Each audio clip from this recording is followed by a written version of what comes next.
Assalamualaikum warahmatullahi wabarakatuh. Bismillahirrahmanirrahim. Alhamdulillahi wassalatu wassalamu ala rasulillah Sayyidina Muhammad ibn Abdillah wa ala alihi wa sahbihi wa mawalah ma ba'du. Pada pertemuan daring kali ini kita akan membahas teori semiotika Ferdinand de Saussure. Sebelumnya kita sudah membahas tentang pengertian semiotika dan sejarah singkat munculnya ilmu semiotika. Yang pertama kita awali dengan profil singkat Ferdinand de Saussure. Saussure lahir di Jenewa, Swiss tahun 1857 dan meninggal pada tahun 1913. Saussure adalah ahli bahasa, ahli linguistik yang sudah meraih gelar doktornya di usia ke-21. Dia memiliki sumbangsih yang besar dalam pemikiran dan filsafat bahasa. Sebab hampir seluruh ahli bahasa yang hidup setelah Saussure dipengaruhi pemikirannya oleh pemikiran Ferdinand de Saussure ini. Nah, secara singkat latar belakang kenapa Saussure akhirnya merumuskan ilmu semiotika. Jadi pada awal abad ke-19 para ahli bahasa banyak yang melakukan kajian terhadap bahasa-bahasa yang sudah punah dengan menggunakan perspektif historis. Nah, Saussure tidak terlalu suka dengan pendekatan historis, pendekatan sejarah seperti ini. Memang ada manfaatnya pendekatan sejarah untuk mengetahui asal-usul bahasa. Akan tetapi, kata Saussure, yang lebih penting itu mengenal atau mengetahui bagaimana bahasa itu digunakan hari ini. Sebab kita hidup pada hari ini. Contohnya misalnya kata jomblo. Asal kata jomblo ini dari mana? Sejarahnya bagaimana sehingga muncul kata jomblo ini? Nah, kata Saussure, ya penting saja mengetahui asal-usul ini. Tapi yang lebih penting lagi adalah mengetahui bagaimana penggunaan kata ini untuk konteks sekarang. Jadi misalnya kata jomblo ini digunakan untuk apa? Makanya kajiannya tidak ke belakang, tidak historis, tapi kajiannya adalah konteks saat ini. Istilah jomblo ini misalnya dipakai sebagai tanda untuk apa? Sebagai simbol dari apa? Nah, inilah diantara latar belakang yang membuat Saussure merumuskan ilmu baru pada zamannya yang disebut dengan semiotika. Atau dalam bahasa Saussure dia menyebut dengan semiologi. Berikutnya, Saussure ini dikenal dengan teori strukturalisme bahasa. Menurut Saussure, setiap bahasa itu memiliki struktur yang baku, rapi, dan solid.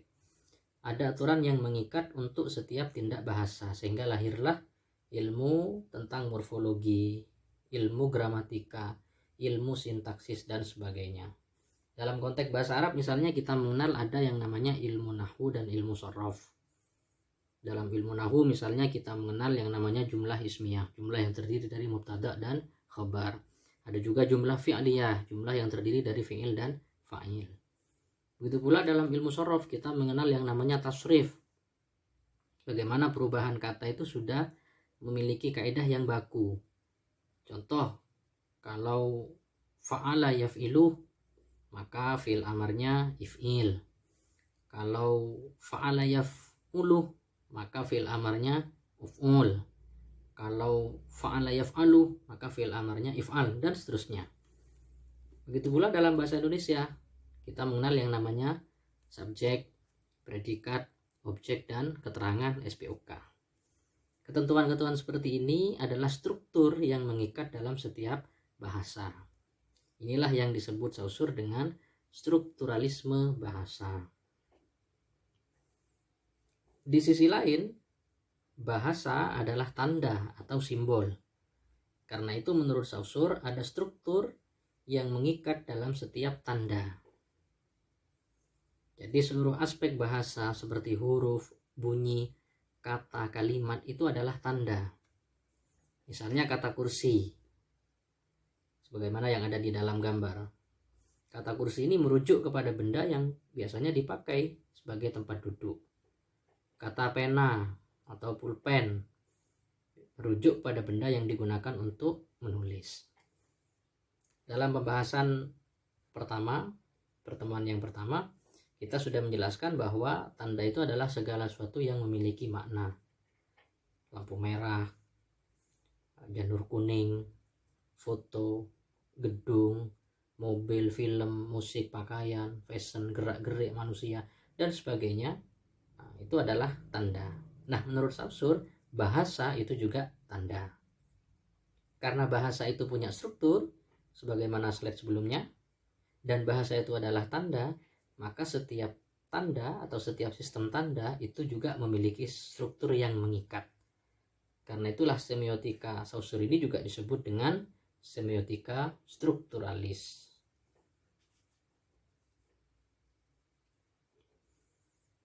Dalam konteks inilah Saussure akhirnya menggagas atau merumuskan 4 konsep dalam struktur sistem tanda. Yang pertama ada penanda dan petanda, signifier atau signified. Yang kedua ada langue dan parol. Yang ketiga sinkronik dan diakronik. Lalu yang terakhir, yang keempat, sintagmatik dan paradigmatik. Kita mulai dari teori yang pertama tentang penanda dan petanda. Jadi tanda adalah dikotomi penanda dan petanda. Maksudnya seperti ini. Tanda itu terdiri dari 2 aspek. Yang pertama penanda, signifier, kemudian yang kedua adalah petanda atau signified. Penanda adalah bentuk formal yang menandai sesuatu. Sedangkan petanda adalah aspek mental, arti atau konsep yang ada di balik penanda. Secara lebih jelas, penanda bisa didefinisikan dengan segala sesuatu yang segera terserap dan teramati, baik itu berupa bunyi, tulisan, penampilan, dan sebagainya.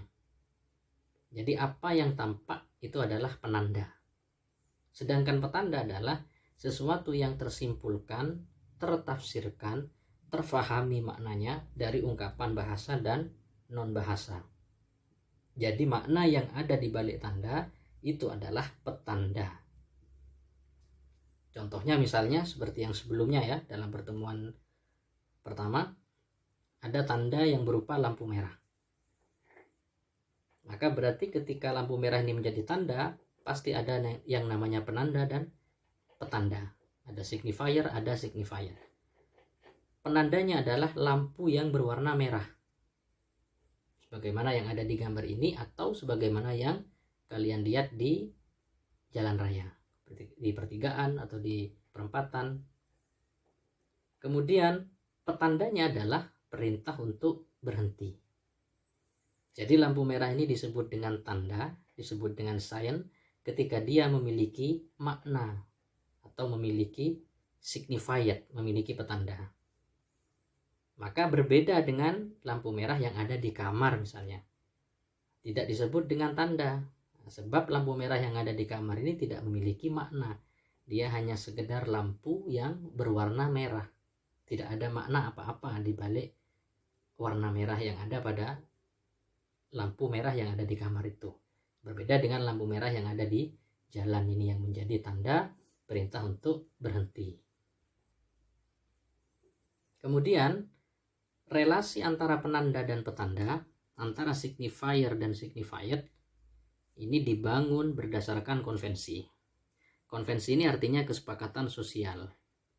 Nah, konvensi ini disebut dengan signifikasi. Karena itulah teori Saussure ini kadang juga disebut dengan semiotika signifikasi. Jadi kalau mau didefinisikan, semiotika signifikasi adalah sistem tanda yang mempelajari relasi elemen tanda dalam sebuah sistem berdasarkan aturan atau berdasarkan konvensi tertentu. Relasi antara penanda dan petanda inilah yang menjadi salah satu bukti bahwa tanda itu memiliki struktur. Dan relasi ini dibangun berdasarkan kesepakatan. Misalnya gambar janur kuning ini. Jadi silakan diperhatikan. Janur kuning, sebagaimana yang sudah kita tahu ya, ini menjadi tanda adanya pesta pernikahan. Maka janur kuning ini adalah penanda. Jadi gambar ini atau janur kuning yang kita lihat misalnya di pintu masuk yang ada di rumah-rumah, di depan rumah orang, nah, ini adalah penanda, dan pesta pernikahannya itu adalah petanda. Jadi pesta pernikahan itu adalah makna yang ada di balik penanda yang berupa janur kuning ini.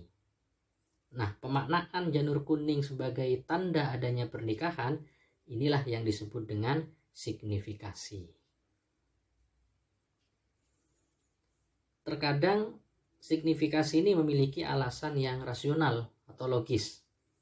Jadi signifikasi hubungan antara penanda dan petanda, relasi antara penanda dan petanda, antara sesuatu yang tampak dengan sesuatu yang ada di balik yang tampak tadi, dengan makna yang ada di balik sesuatu yang tampak tadi, ini terkadang logis, terkadang tidak logis, kadang rasional, kadang tidak. Tapi ada atau tidak adanya rasionalitas di balik penggunaan tanda itu tidak penting, karena relasi antara penanda dan petanda ini sifatnya arbitrer.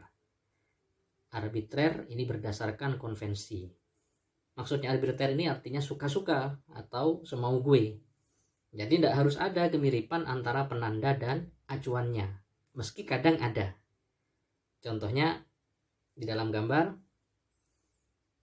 kenapa hewan yang ada di dalam gambar ini disebut dengan ayam? Kenapa kok tidak disebut dengan nama yang lain? Kok bisa disebut ayam? Nah, ini tidak ada alasannya. Tidak ada relasi yang logis antara penanda, yaitu kata ayam, AYAM ini, dengan petandanya, yaitu hewan yang ada di dalam gambar ini. Tidak nyambung. Nah, ini maksudnya tidak ada rasionalitas di dalam tanda ini. Nah, tapi kadang ada juga yang logis. Misalnya beduk. Kenapa dia dinamai beduk? Oh, karena bunyinya duk duk duk duk. Atau hewan anjing misalnya. Kadang juga disebut dengan guk guk, karena bunyinya guk guk guk guk. Nah, jadi sebagian besar tanda itu sifatnya arbitrer, suka-suka atau mana suka semau gue. Tidak merujuk kepada sesuatu yang ada hubungannya dengan yang ditandai. Yang penting prinsipnya tanda itu sudah menjadi kesepakatan sosial, sudah menjadi kesepakatan bersama pengguna bahasa. Akan tetapi meskipun tidak ada rasionalitas antara penanda dan petanda, konvensi atau kesepakatan itu sifatnya mengikat.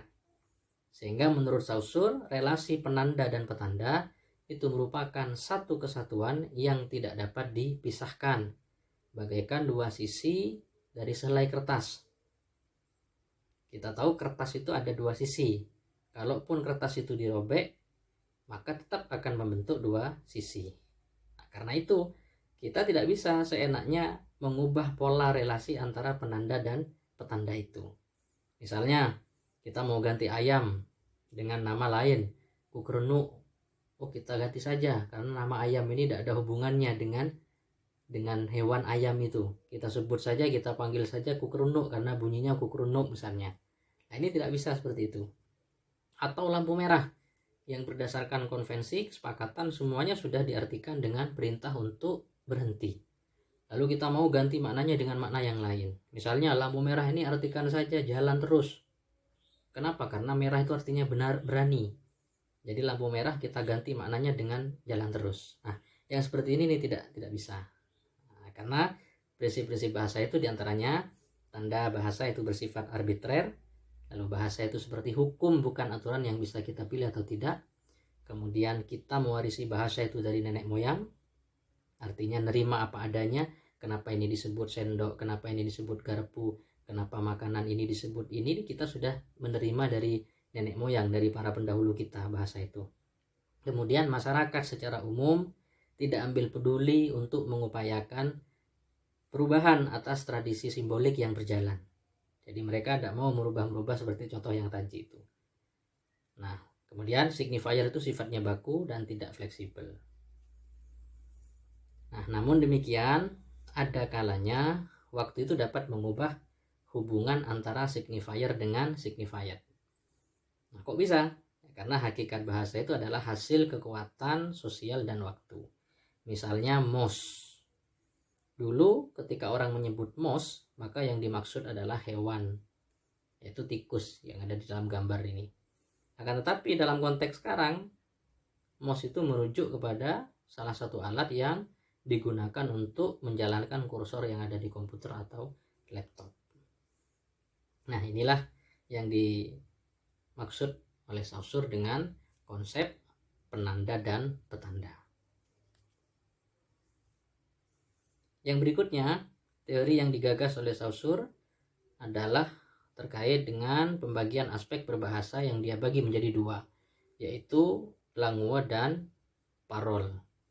Ini bahasa Prancis ya. Jadi saya tidak tahu yang benar itu bacaannya seperti apa. Karena waktu itu ada dosen yang membaca lang, ada yang membaca leng, ada yang membaca langue. Kalau tulisannya ya langue ini. Dan parole, ada yang membaca parol, ada yang membaca perol. Kita baca langue aja dan parol gitu ya, karena ini bahasa Prancis. Nah, apa itu langue? Langue adalah sistem bahasa yang digunakan secara kolektif dan telah disepakati bersama oleh pengguna bahasa. Sedangkan parol adalah praktik berbahasa dan bentuk ujaran individu dalam masyarakat pada satu waktu atau pada saat tertentu. Saussure menganalogikan langue dan parol ini dengan permainan catur. Jadi langue ini adalah aturan bermain catur. Misalnya raja jalannya bagaimana, kuda jalannya ini bagaimana, dan seterusnya. Sementara parol ini adalah praktik bermain catur. Artinya cara kita memainkan catur, mana yang harus kita jalankan dahulu, strateginya seperti apa. Nah, ini namanya parol. Jadi kalau langue itu adalah sistemnya, aturannya, kalau parol ini adalah prakteknya. Secara lebih jelas, perbedaannya seperti ini. Jadi kalau langue itu sifatnya sosial, dia adalah fakta sosial. Kemudian seperangkat norma atau aturan dalam ucapan dan tulisan. Muatannya adalah sistem kode yang diketahui semua anggota masyarakat pemakai bahasa yang disepakati bersama pada masa lalu. Unsur-unsurnya antara lain adalah sistem tata bahasa, ejaan, sintaksis, dan tanda baca. Sementara parol sifatnya individual. Kalau langue tadi sosial, kesepakatan, fakta sosial. Kalau parol ini adalah individual. Yang kedua, parol ini adalah manifestasi dari langue dalam bentuk ujaran atau tuturan.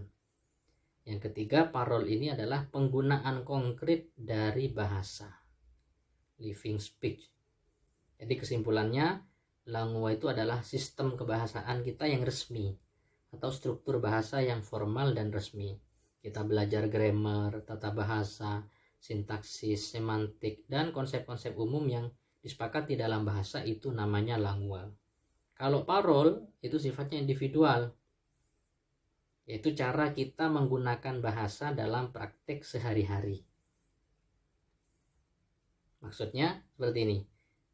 Dalam kenyataannya kita itu mengetahui kaedah bahasa Indonesia yang benar, SPOK. Tapi dalam penggunaannya tidak seformal itu. Yang penting orang paham. Misalnya kalian pergi ke warung kopi, lalu mau pesan kopi. Kalian tidak perlu ngomong formal, Bu, saya mau pesan kopi. Cukup kalian bilang kopi, Bu, orangnya langsung ngerti. Tidak mungkin nanya-nanya lagi.